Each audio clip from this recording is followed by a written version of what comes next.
ओम नमः शिवाय। आज की ज्ञानमय गोष्ठी में मेरा विषय है षट लेश्याओं में संक्रमण। यह विषय लेश्या मारणा के अंदर 16 अधिकार करे हैं, उसमें चौथा जो अधिकार है संक्रमण अधिकार, वहां से ये विषय है। अब यहाँ पर 504 से गोमटसर जीवकांड 504 से 506 के अंतर्गत ये संक्रमण अधिकार बताया गया है। संक्रमण अधिकार के अंतर्गत ये जो संक्रमण है वह जो कर्म प्रकृतियों का संक्रमण होता है वो यहाँ नहीं लेना है। संक्रमण का अर्थ यहाँ पर है, नेक्स्ट स्लाइड है, जो संक्रमण का अर्थ है उसका अर्थ है परिणामों का पलटना।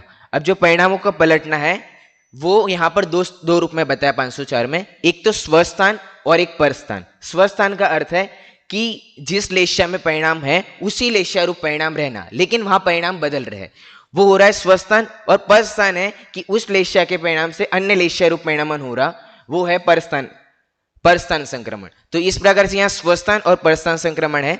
उसके बाद आगे देखें तो ये स्वस्थान संक्रमण है। तो 504 गाथा में दूसरी बात ये बताई कि कृष्ण लेश्या की और शुक्ल लेश्या की वृद्धि रूप जो संक्रमण होगा वो स्वस्थानी होगा। क्यों? क्योंकि शुक्ल लेश्या में वृद्धि करेगा वो, तो कहां तक जाएगा? शुक्ल लेश्या के उत्कृष्ट परिणाम तक, उससे आगे कोई लेश्या परिणाम बदलेगा नहीं, तो वहां पे वो स्वस्थानी संक्रमण होगा। और कृष्ण लेश्या में सबसे उत्कृष्ट परिणाम है, तो वहां पर सबसे नीचे जाएगा तो उससे नीचे कोई परिणाम होने वाले नहीं है, तो वहां पे कृष्ण और शुक्ल लेश्या में स्वस्थान संक्रमण ही होगा। अन्य लेश्याओं के अंतर्गत और ये कृष्ण और शुक्ल दोनों में हानि की अपेक्षा स्वस्थान और परस्थान दोनों संक्रमण यहाँ पर हो सकते हैं। उसके बाद ये कैसे संक्रमण हो रहा है उसके लिए एक चार्ट, मतलब ये चार्ट के रूप में है कि संक्लेश परिणामों की और विशुद्ध परिणाम की यहाँ हानि वृद्धि हो रही है। अब ऐसे संक्लेश परिणामों की हानि का ये चार्ट है। तो यहाँ क्या हो रहा है कि कृष्ण के, अपन ऐसे तो हर एक लेश्या में असंख्यात परिणाम होते हैं, लेकिन अपन ने यहाँ उत्तम मध्यम जघन्य के रूप में लिया है। तो कृष्ण के उत्कृष्ट परिणाम से मध्यम की ओर जाना, तो वो क्या हो रही है? आपकी संक्लेशता की हानि हो रही है। तो यहाँ जैसे उत्कृष्ट परिणाम से मध्यम की तरफ गया तो परिणाम तो बदला है, लेकिन कहाँ है? उसी लेश्या रूप है, तो ये क्या हुआ? आपका स्वस्थान हुआ। ऐसे ये कृष्ण से लेकर कापुत तक परिणामों का जाना वह हो गया आपका हानि रूप, संक्लेशता की हानि रूप। अब ऐसे ही अपन वृद्धि रूप भी ले सकते हैं, जिसमें कापोत से कृष्ण की ओर वो जीव के परिणाम आएंगे कि कापोत के उत्कृष्ट से यहां तक। वैसे ही अपन शुभ लेश्याओं में भी हानि वृद्धि रूप में ले सकते हैं। जैसे यहाँ शुक्ल से पित्त की तरफ आ रहा है तो वो हानि हो रही है, और पित्त से शुक्ल की तरफ जा रहा है तो वहां विशुद्धता की वृद्धि हो रही है। यहाँ पर यह ध्यान रखना है कि ये जो परिणामों का बदलाव हो रहा है बस संक्लेश और विशुद्ध दो ही परिणाम के बताए, जिसमें भी जो अशुभ लेश्या है उसमें मात्र संक्लेश परिणामों की हानि वृद्धि होती है। अब अपन ऐसा कहो कि कृष्ण से वो शुक्ल की तरफ आ रहा है, मतलब कृष्ण से नील की तरफ आए, तो उसको विशुद्धता की वृद्धि कह दो, लेकिन यहाँ पे उसको विशुद्धता की वृद्धि कहनी नहीं है, उसको संक्लेशता की हानि ही कही जाएगी।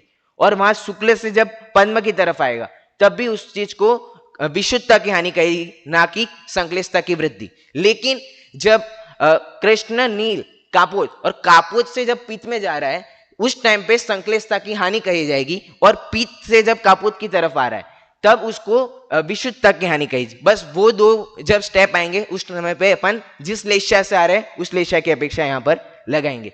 इस प्रकार 504 के अंदर ये स्वस्थान परस्थान का बताया। उसके बाद 505 और 506 में किस प्रकार के परिणाम वहां रहते हैं।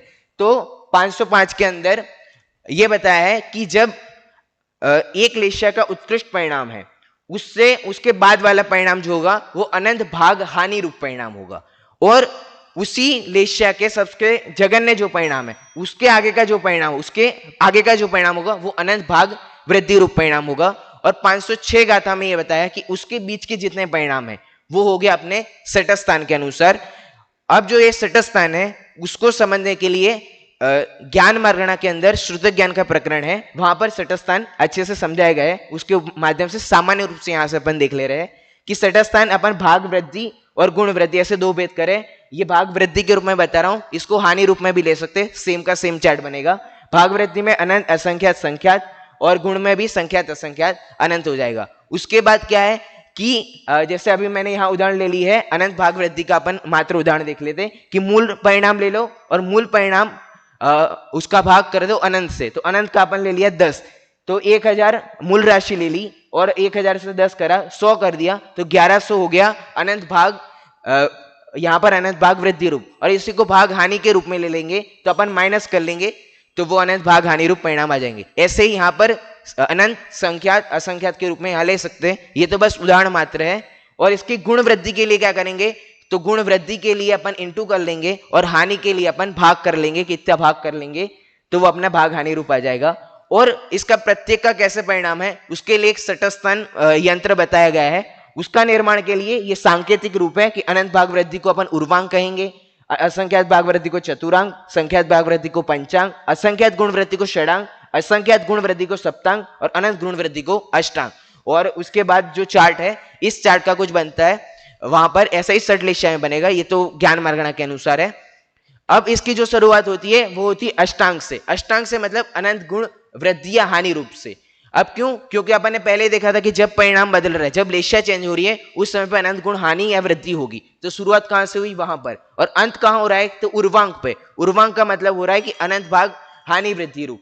तो वो वहां पर जैसे अपन ने लास्ट परिणाम देखा था कि जगन्य से आगे वाला परिणाम कैसा होगा कि अनंत भाग हानि वृद्धि रूप होगा, और जो लेशा रूप होगा वो अनंत गुण वृद्धि या हानि रूप होगा।